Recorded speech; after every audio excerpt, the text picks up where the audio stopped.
Halo, halo, Bandung. Oke, kawan-kawan, hari ini kita mau belajar cara menambahkan indikator di MT4 versi Android. Semalam di video yang tentang MT4 Android itu mengenal platform MT4 versi Android, dan kita kemarin ada entry ngasal ya, nggak pakai analisa, cuman yang pas saya nunjukin gimana caranya melakukan buy dan sell ya. Nah, ini hasilnya malah profit ya. Tuh, profit 7,6 dolar ya. Kalau dikali 14.000 ya 100 ribuan juga. Tapi ini akun demo nggak bisa ditarik. Nah, ini kan di video kemarin saya kasih tahu kalau dia naik nyentuh harga yang di atas kita loss, kalau ke bawah nyentuh harga take profit kita profit, dan ternyata USD CAD ini nyentuh take profit kita. Gitulah cara kerjanya ya di trading ini. Profit dan lossnya seperti itu dia dihasilkan. Tapi yang kemarin tuh cuman ngasal entry ya, gitu juga nggak nyangka dia bakalan turun begitu dalam. USD CAD ya kemarin tuh, USD CAD. Nah, ini USD Canadian dollar. Kita kan kemarin naruh stop loss di sini, entry-nya kalau nggak salah di sini, take profitnya di sini. Nah, dia malah turun, makanya kita jadi profit, ya kan? Oke, itu cuman intermezzo aja, ngasih tahu kalau yang entry asal kemarin profit gitu. Di hari ini kita mau belajar di chart ini. Kita pindah dulu ke GBP USD ya. Nah, di chart ini kan kita kalau trading tuh pasti butuh indikator ya. Indikator itu fungsinya untuk memprediksi, kayak semacam perkiraan gitu. Sederhananya analoginya gini lah, kalau misalkan kayak BMKG kan punya alat tuh untuk memprediksi cuaca. Misalkan alatnya yang udah canggih lah ya kan, saya juga nggak tahu persis alatnya seperti apa. Nah, mereka bisa dapat hasil perkiraan cuaca tuh, misalkan di Medan bakal hujan, di Bandung bakal cerah, di Jakarta bakal berawan. Itu kan pasti mereka menggunakan alat itu. Nah, alat itulah yang kita sebut sebagai indikator. Jadi indikator itu nggak selalu 100% benar ya, nggak 100% akurat. Makanya kita dalam trading harus selalu memakai take profit dan stop loss untuk membatasi risiko yang mungkin terjadi dalam akun kita. Jadi kalaupun dia nggak sesuai dengan analisa, dia bakal tertutup otomatis gitu. Kalau nggak pakai stop loss ya kita nggak tahu sampai kapan tertutup, bahkan sampai margin kita, dana kita habis bisa aja. Nah, kalau di MT4 Android ini dia juga udah ada indikator default ya, bawaan, tapi nggak selengkap yang di MT4 yang 4PC ya, personal komputer. Nggak lebih banyak ya, dia cuman beberapa aja. Nah, kalau untuk nambahkan indikator, caranya kita klik aja di area kosong ini, di mana aja terserah, klik sekali ya, muncul kan tuh, klik sekali. Nah, muncul yang lingkaran ini, kita pilih yang ini, atau yang di atas juga bisa, yang ini sama aja sih ya. Kita coba klik kan, misalkan kita udah punya strategi ya, atau kita udah lihat strategi bagaimana indikator yang bagus kan. Nah, misalkan kita mau pakai stokastik, cari-cari di Google strategi yang pakai stokastik atau pakai MACD, Bollinger Band segala macam ya. Misalkan dalam video ini saya mau pakai stokastik yang ini ya, stokastik oscillator. Saya pilih aja stokastik, kemudian saya set di ini periode K-nya berapa, D-nya berapa, ya kan. Ini kita pakai default aja ya. Default itu biasanya dia 14 sih. Ini saya pernah rubah jadi 5. 14 ya, 1433, 14. Oke, dan klik dan. Nah, inilah dia indikator stokastiknya. Udah muncul kan di bawah sini kan. Cara kerja stokastik ini sih gampang sih. untuk teorinya, tapi praktiknya kan susah. Jadi kalau stokastik itu yang saya tahu, ini kan ada garis batas atas dan batas bawah. Nah, ketika dia masuk ke garis batas bawah ini dan mulai ada tanda-tanda naik, artinya garis yang 14 yang warna hijau ini di atas yang merah berseberangan gitu. Dia trennya bakalan naik begini. Nah, ini kan di harga bawah ini di sini nih. Ini, ntar, ini.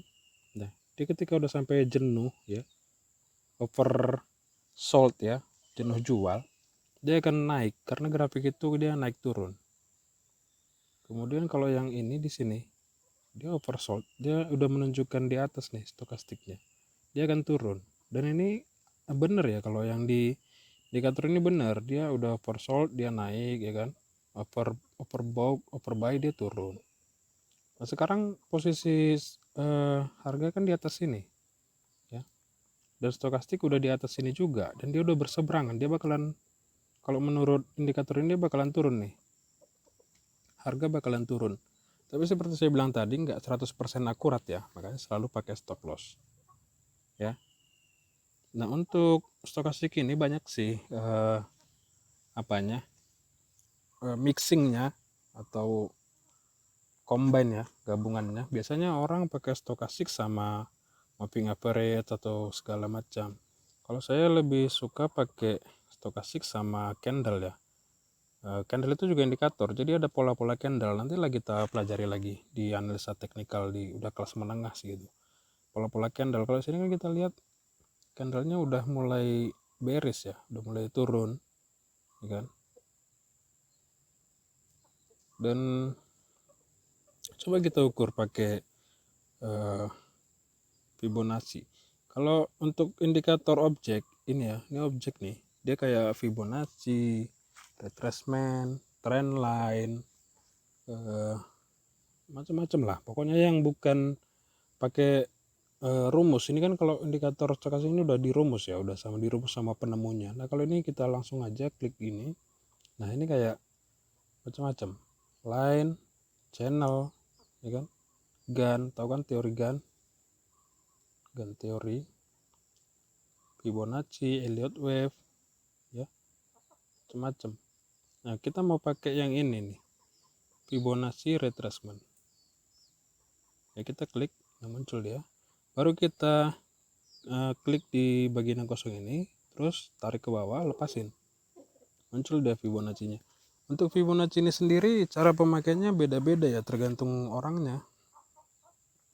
Kalau saya kan mau lihat seberapa jauh dia bisa retrace. Kalau saya biasanya gini, saya masuk ke time frame D1, ya kan. Kemudian saya besarin. Kalau mau besarin, dicubit aja di sini, di zoom ke kanan dan ke kiri bersamaan, nanti dia bakal gede nih chartnya.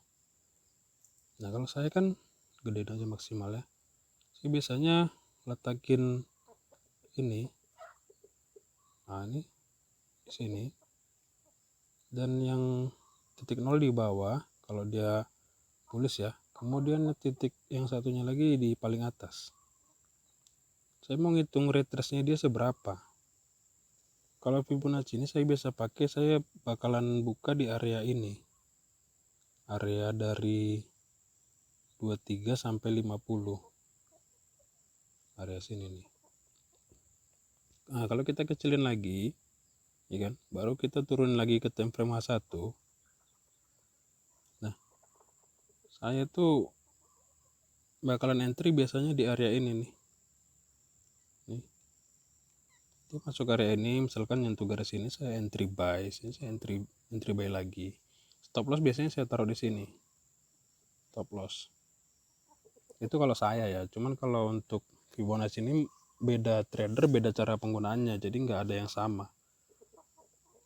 Analisa itu seni sih, seni. Jadi hasilnya itu nggak eksak, nggak harus begini yang benar, begini yang salah. Nggak ada yang benar, nggak ada yang salah. Tergantung hasilnya seperti apa. Kalau analisamu benar tapi ternyata kamu loss, ya berarti salah juga kan.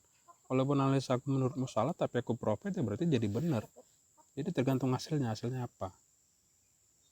Oke, jadi ini kemungkinan ya, kalau kita lihat dari harga ini kan udah oversold, overbuy, overbought. Kemudian candle juga sini ada namanya bearish engulfing. Nantilah kita bahas tentang pola-pola candle. Ini saya lihat bearish engulfing ya. Kemudian kemungkinan dia akan turun, menurut saya kalau menurut dari Fibonacci ini sejauh yang bisa dia turun adalah sampai ke sinilah, ke area ini, minimal maksimal ke sinilah, ke 23 ini ya. Berarti harganya di 13580 inilah ya kurang lebih. Tapi saya untuk aman saya nanti ambil take profit di sini aja nih, 13590.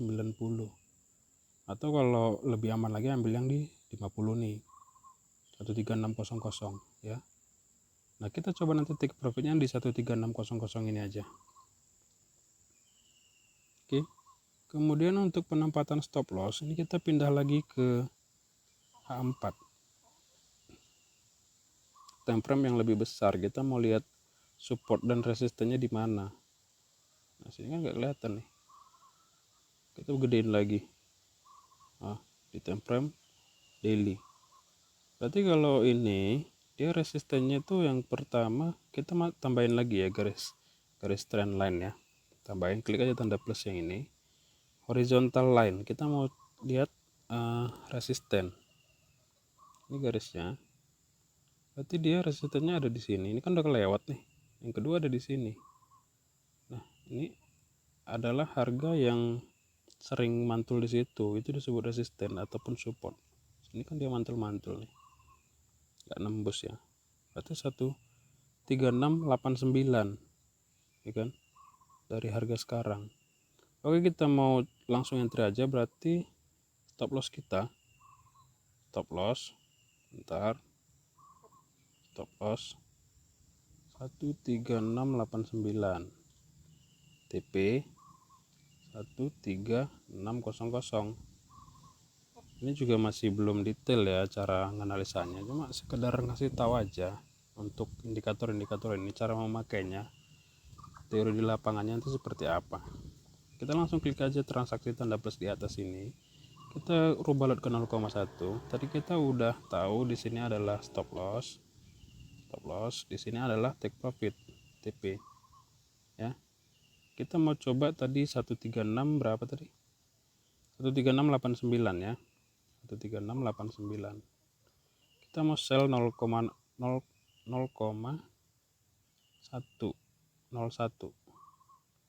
136 rubah aja 89, take profit 13600 ya. Kita mau sell, klik aja sell. Nah, udah kebuka dia kan. Nah, begini, ini sebenarnya nggak masuk ya risk rewardnya. Seharusnya risk reward itu paling kecil yang minimal 1:1 kan, ya kan. Artinya kita pindah lagi ke time frame H4. Artinya kalau stop loss saya di sini ya, jaraknya segini, berarti minimal take profit saya di sini, ya kan. Tapi menurut analisa kita kan begini, ya nggak masalah kalau kita mau berubah take profitnya ya. Misalkan biar 1:1 ya, seharusnya dia kurang lebih sini lah, di titik 0 ini. Oke, kita rubah, kita lihat dulu, klik tanda plus ini untuk lihat harga di titik 0 Fibo ini dia berapa, 13561 ya. Oke, kita rubah aja, klik tahan, modify 13561,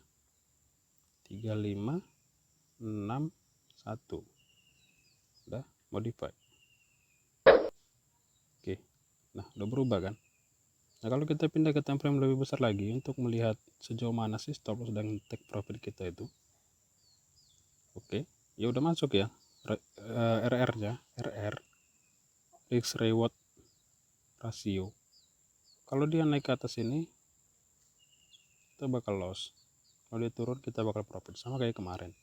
Ya udah, ini kita biarin aja, nggak usah diapa-apain kan, kita udah analisa secara sederhana tadi. Biarin aja, kita tunggu aja hasilnya, entah kapan dia nyentuh salah satu garis itu. Gitu untuk video ini ya, mungkin cukup sampai situ. Ini fokusnya bukan di tradingnya ya, bukan bagaimana buy sell analisa segala macam, karena saya juga udah jarang sih pakai cara ini, pakai stokastik dan Fibonacci segala macam. Dia cuma mau fokuskan ngajarkan gimana cara menggunakan ini tadi, yang lingkaran ini. Ini sama aja kayak sama yang di atas ini, cuman ini yang versi cepatnya ya. Sini untuk nambahin objek, ini nambahin indikator.